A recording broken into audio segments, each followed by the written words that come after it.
بسم اللہ الرحمن الرحیم۔ میں ہوں ڈاکٹر طاہر عزیز ظفر، اپنے چینل ہومیوپیتھی ہیون سے۔ آج ہم بات کریں گے ہومیوپیتھی کی افادیت اور اس کی بینیفٹس کی۔ طب کی دنیا میں انسان نے ہمیشہ دو راہوں پر سفر کیا ہے، ایک وہ جس میں جدید سائنس کی روشنی اور کیمیاوی فارمولوں کی چمک ہے، اور دوسری وہ جس میں فطرت کی نرمی، احساس اور باطنی توازن کا سکون ہے۔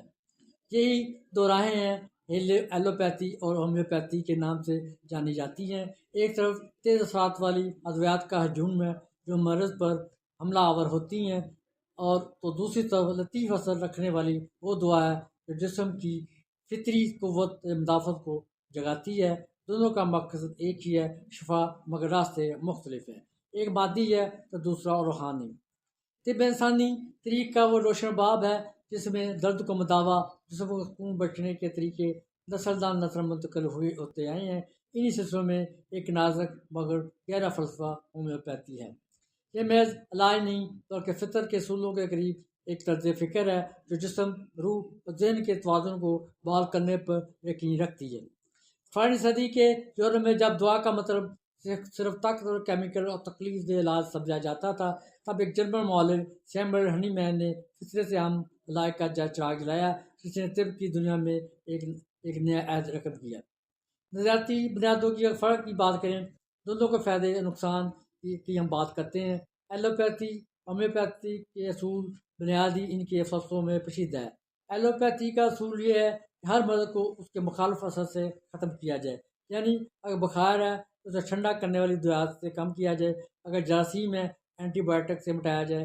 برعکس اس کے ہومیوپیتھی کا نظریہ یہ ہے کہ مثل علاج بالمثل، یعنی وہ چیز جو مرض پیدا کر سکتی ہے وہی محدود مقدار میں شفا کا ذریعہ بن سکتی ہے۔ یوں ہومیوپیتھی جسم کی اندرونی قوت کو بیدار کر کے بیماری کو خود ختم کرنے کا راستہ دکھاتی ہے، جبکہ ایلوپیتھی براہ راست بیرونی حملے سے بیماری کو زیر کرتی ہے۔ طریقہ علاج اثرات کے فرق کی بات کریں، ایلوپیتھی فوری اثر رکھنے والی ادویات فراہم کرتی ہیں، مریض چند گھنٹوں میں سکون محسوس کرتا ہے، لیکن اگر ان دواؤں کے مضر اثرات جسم کے دوسرے حصوں پر ظاہر ہو جاتے ہیں۔ ہومیوپیتھی کی دوا رفتہ رفتہ اثر کرتی ہے، مگر اس کا ہدف صرف مرض نہیں بلکہ مریض کی پوری شخصیت ہوتی ہے۔ اس کا ذہن، اس کے جذبات، اس کا طرز زندگی، علاج جسم کو توازن میں لا کر دیرپا صحت کی ضمانت دیتا ہے۔ اس کے لیے ایلوپیتھی کو ظاہری علاج، ہومیوپیتھی کو باطنی علاج کہا جاتا ہے۔ سائنسی سماجی پہلو کی اگر بات کریں، جدید دنیا میں ایلوپیتھی کو سائنسی بنیادوں، تجربات اور لیبارٹری تحقیقات کے باعث فوقیت حاصل ہے، مگر ہومیوپیتھی نے بھی لاکھوں مریضوں کے تجربات سے اپنی ساخت بنائی ہے۔ ترقی یافتہ ممالک میں بھی لوگ ہومیوپیتھی کو متبادل یا تکمیلی علاج کے طور پر اختیار کر رہے ہیں۔ ایلوپیتھی کی کامیابی فوری نتائج میں ہے، جبکہ ہومیوپیتھی کی کامیابی طویل مدتی صحت اور ذہنی سکون میں پوشیدہ ہے۔ دونوں کا امتزاج ایک ایسا توازن پیدا کرتا ہے جو انسانیت کو بہتر شفا کی راہ پر گامزن کرے۔ ہومیوپیتھی کے اگر روحانی اور ذہنی سکون کی بات کریں، ہومیوپیتھی جسم کے ساتھ دماغ اور روح پر بھی اثر انداز ہوتی ہے۔ یہ انسان کے اندرونی توازن کو بحال کر کے ذہنی دباؤ، خوف و بے چینی، اداسی جیسے ذاتی مسائل کو کم کرتی ہے۔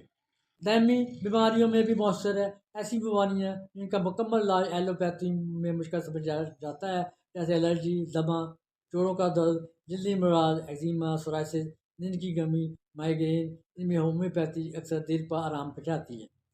بچوں اور بوڑھوں کے لیے بہت موزوں ہے، کیونکہ اس کے مضر اثرات نہیں ہوتے، اسی لیے چھوٹے بچوں، حاملہ خواتین، عمر رسیدہ افراد کے لیے محفوظ سمجھی جاتی ہے۔ نفسیاتی نظام کو مضبوط کرتی ہے۔ ہومیوپیتھی جسم کی قدرتی قوت مدافعت کو بیدار کرتی ہے تاکہ جسم میں خود بیماری سے مقابلہ کرنے کی طاقت پیدا ہو۔ ہومیوپیتھی کے نقصان کی اگر بات کریں تو یہ سست رفتار علاج ہے۔ ہومیوپیتھی کا علاج عموماً طویل مدت ہوتا ہے، فوری آرام یا ایمرجنسی کی صورت میں یہ مؤثر نہیں ہوتی۔ ایمرجنسی میں غیر مؤثر ہے۔ حادثات، فالج، دل کے دورے، ذیلی اثرات یا کینسر کی آخری مراحل میں ہومیوپیتھی خطر کا فائدہ نہیں پہنچاتی۔ سائنسی بنیاد کی کمی کی بات کریں، اب تک ہومیوپیتھی کے اثرات کو مکمل طور پر سائنسی طور پر ثابت نہیں کیا جا سکا۔ بہت سے پلیسبو افیکٹ سائنسی ماہرین اسے ذہنی یقین پر مبنی اثر قرار دیتے ہیں۔ المالک یا خود علاج کا خطرہ، چونکہ ہومیوپیتھی میں دوا کا انتخاب انتہائی نازک مرحلہ ہے، اس لیے اگر غیر تربیت یافتہ شخص علاج کرے تو فائدے کی بجائے نقصان ہو سکتا ہے۔ شدید بیماریوں میں تاخیر کا خطرہ ہوتا ہے۔